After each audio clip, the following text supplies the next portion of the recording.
Баткен районунун Аксай айылы менен Рабат айылын байланыштырган мына ушул 25 чакырым жолдун 12 чакырымындагы кооптуу участкаларында сүрдүрүү иштери жүрүп жатат. 13 марттагы кыргыз-тажик жарандарынын ортосундагы пикир келишпестиктен улам Баткен-Исфана унаа жолунда каттам үзгүлтүккө учурап, анын натыйжасында Лейлек жана Сүлүктүү шаарлары анклавда калып калган.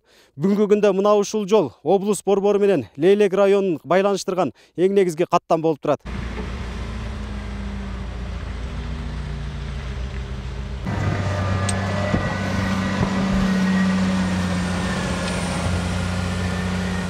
Жалпы баасы 400 миллион, анын 120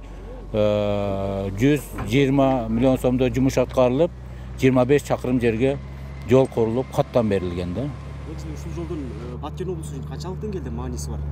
Мааниси эми азымына көрүп атасыздар, ушундай мындай бир өзгөчө мындай кырдаалдар маалда, мисалы үчүн ушундай жол жабылган маалда Лейлек району менен Сүлүктүү шаарынын каттамыны ушул убактылуу өткөрүп турса болот. Көз карандысыз ошол Тажик Республикасына айланып өтүп, көз карандысыз жол каттамын берсе болот. Азыр менин эки балам үйүмдө отурат, эмне болуп жатат, эми кайсыл акыбалда отурганын мен билбейм. Кечтен бери чындыгы ойлонуулар менен таң аттырдым да.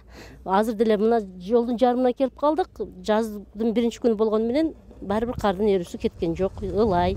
Машинебиз чыкпай, бул жерде ортодо турабыз, эч жака чыкпай. Март башталды, апрель болду дегенде, ушул нооруз башталды дегенде чындыгы ушул проблема да тажик-кыргыз ортосу. Эң кыйынчылык.